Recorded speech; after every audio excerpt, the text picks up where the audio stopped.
जय श्री राधे। पूज्य श्री सद्गुरुदेव भगवान के चरणों में प्रणाम। साधक का प्रश्न है, गुरु महिमा। क्या गुरु बनाना ज़रूरी है भगवान की प्राप्ति के लिए? और ज़रूरी है तो गुरु कैसे चुनें? महाराज जी कहते हैं, अगर आप जीवन में अपना कल्याण चाहते हैं तो पहले आपको गुरु की खोज करनी चाहिए। सबसे पहले सबको श्री कृष्ण को अपना गुरु बनाना चाहिए। फिर उनसे प्रार्थना कीजिए कि हे श्री कृष्ण, आप मुझे मेरे गुरुदेव से मिला दीजिए। मैं स्वयं किसी भी तरह उन्हें पहचान नहीं सकता, तो भगवान ही गुरुदेव के रूप में आएंगे। साक्षात हरि ही कृपा अवतार धारण करके आपके गुरु के रूप में आएंगे। गुरुदेव कैसे होने चाहिए? गुरु वेदों के विद्वान होने चाहिए और उन्हें परब्रह्म की अनुभूति होनी चाहिए।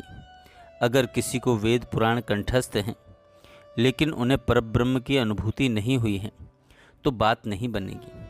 और अगर उन्हें परब्रह्म का अनुभव है लेकिन वो वेद पुराणों की बात नहीं कह सकते तो हमें समझने में देर लगेगी, लेकिन बात फिर भी बन जाएगी। उनके संकल्प से आपका कल्याण हो जाएगा। वैसे गुरुदेव में दोनों ही बातें होनी चाहिए, जिससे वो अपने अनुभव को शब्दों के द्वारा आपको बता सकें। लेकिन ऐसे महापुरुष कहाँ मिलेंगे? ऐसे महापुरुषों का मिलना बड़ा दुर्लभ है। तो क्या करें? शुरुआत में जो ऐसे महापुरुष को जानते हैं उन्हीं की शरण लें। उनको कौन जानता है?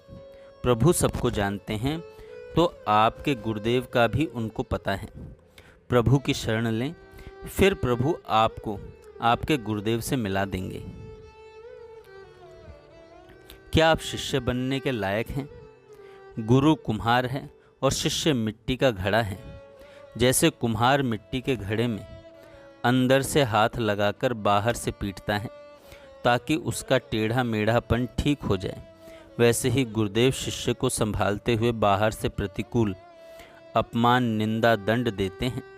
अगर गुरु अपने शिष्य के दोष न देखें और उसे केवल विषय सामग्री भेंट और दक्षिणा लेता रहे, उससे केवल विषय सामग्री भेंट और दक्षिणा लेता रहे, तो वह गुरु और उसका शिष्य दोनों नरक जाएंगे। शिष्य नरक इसलिए जाएगा क्योंकि वह अपने गुरु की आज्ञा का पालन नहीं करता, और गुरु इसलिए नरक जाएगा क्योंकि वो अपने गुरु भाव का पूर्ण रूप से निर्वाह नहीं कर पा रहा। गुरु का काम होता है शिष्य को भगवत प्राप्ति कराना। जिसको अपने में ऐसी योग्यता ना दिखाई दे उसे कभी शिष्य नहीं बनाना चाहिए। गुरु के साथ हमारा रिश्ता कैसा होना चाहिए? जब गुरु के द्वारा प्रतिकूलता मिले तो शिष्य को नाचना चाहिए। जब गुरु आपसे कड़वे वचन बोलें तो आपको खुश होना चाहिए कि गुरुदेव की दृष्टि मेरे ऊपर है। और जब शिष्य को गुरु से सम्मान मिले तो उसे संकुचित हो जाना चाहिए कि कहीं कोई अपराध तो नहीं बन गया। जब गुरु आपके ऊपर वक्र दृष्टि रखें तो आपको निर्भय हो जाना चाहिए, क्योंकि गुरु की टेढ़ी दृष्टि के आगे आपके जीवन में माया का प्रवेश नहीं होगा। जिससे गुरु बहुत प्यार करते हैं उसके ऊपर वक्र दृष्टि रखते हैं ताकि कोई भी दोष उसे छू ना सके। गुरु के प्यार को अज्ञानी जीव समझ नहीं पाता। उसे लगता है मैं रात दिन सेवा करता हूँ फिर भी गुरुदेव मेरे ऊपर कठोर दृष्टि रखते हैं, मुझे डांटते रहते हैं, अपमानित करते हैं। पता नहीं क्या हो रहा है। वही हो रहा है जिससे आपका मंगल होना है। शिष्य को कभी विचलित नहीं होना चाहिए। यदि आपको अपने गुरु से दूर रहने का संयोग मिला है, जैसे अगर आप गृहस्थ हैं और गुरु से दूर रहते हैं, तो गुरु आज्ञा का पालन करते हुए गुरु का चिंतन करते रहें। इससे गुरु के हृदय की सारी साधनात्मक वस्तुएं आपके अंदर आ जाएंगी। गुरु आज्ञा का तत्काल पालन करना चाहिए। कबीरदास जी कहते हैं, गुरु की आज्ञा का पालन करने वाला शिष्य तीनों लोकों में निर्भय हो जाता है। एक शिष्य को अपने मन और इंद्रियों को गुरु की आज्ञा के अनुसार नाच नचाना चाहिए। ऐसे आचरण करते रहें जिससे आपका अपने गुरु के प्रति प्रेम बढ़ता रहे। गुरु के प्रेम के बिना कभी किसी का कल्याण नहीं हुआ। जो गुरु चरणों में प्रेम नहीं करता उसका कल्याण संभव नहीं, क्योंकि गुरु की कृपा से ही कल्याण होता है। कभी भी गुरु की मर्यादा का उल्लंघन ना करें। यदि कोई गुरु मर्यादा का उल्लंघन करता है या गुरु चरणों का अनादर करता है तो उसका कभी कल्याण नहीं हो सकता। जो शिष्य गुरु की जिम्मेदारी, जो शिष्य तो बना लेता है लेकिन उसके कल्याण की चिंता नहीं करता, उसे अपने शिष्य के सारे पाप भोगने पड़ते हैं। इसीलिए अगर कोई शिष्य गुरु आज्ञा में ना चले तो गुरु को उसका त्याग कर देना चाहिए। ये जिम्मेदारी गुरु की है कि वो अपने तप से, भजन के भाव से शिष्य के दोषों का नाश करके उसे भगवत प्राप्ति करवाए। शिष्य का समर्पण कैसा होना चाहिए? गुरु अपनी जिम्मेदारी निभा सके इसके लिए आवश्यक है कि शिष्य अपने गुरु के चरणों में समर्पित हो जाए। गुरु के चरणों की पूजा करना ही मूल पूजा है। जैसे मूल में जल डालने से पूरे वृक्ष, तना, पत्ते आदि को जल प्राप्त होता है, ऐसे ही गुरु उपासना से सृष्टि में सबकी उपासना हो जाती है। आपके गुरुदेव ने जो मंत्र आपको दिया है वही गुरु का स्वरूप है। अगर आप आठों पहर गुरु प्रदत्त नाम या मंत्र को देखते और जपते रहेंगे तो आप अपने गुरु को ही देख रहे हैं। जो शिष्य अपने गुरुदेव भगवान को साक्षात परब्रह्म मानकर अपने हृदय को समर्पित कर देता है, उसके हृदय में गुरुदेव तब तक बैठे रहते हैं जब तक उसको परम पद का अनुभव नहीं करा देते। गुरु के प्रति अपराध और द्रोह करने से बचें।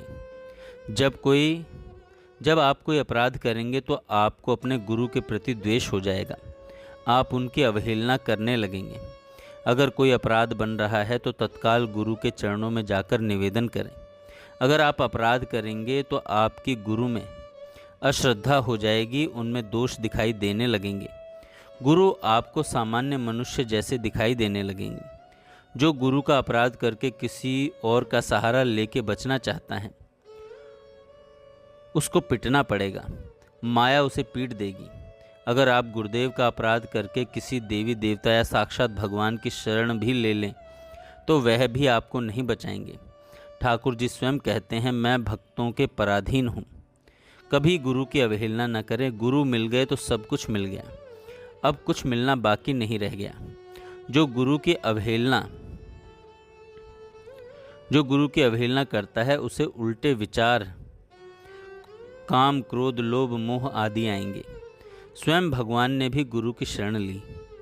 भगवान राम विश्वामित्र जी के चरणों की वंदना करते थे और वशिष्ठ जी के चरणों में बैठकर उपदेश सुनते थे। भगवान श्री कृष्ण सांदीपनी ऋषि के चरणों में बैठकर श्रवण करते थे। भगवान ने स्वयं प्रकट होकर दिखाया कि बिना गुरु के बात नहीं बनेगी। गुरु चरणों का आश्रय ले।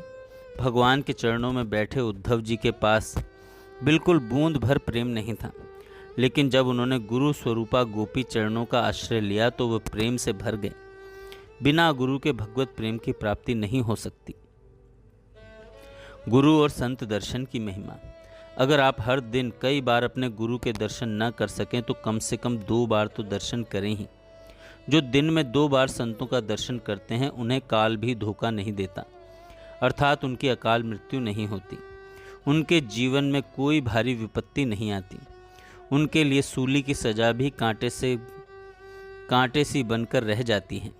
जो अपने परिवार के रोकने से नहीं रुकता और गुरु के सानिध्य में जाता है उसे निश्चित मोक्ष प्राप्त होता है।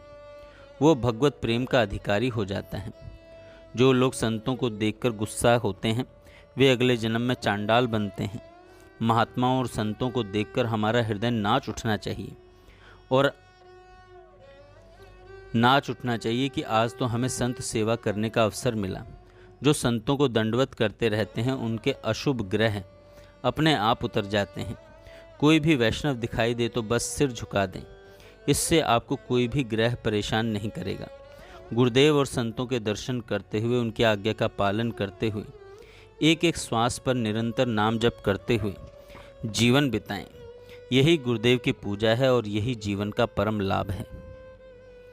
जय श्री राधे।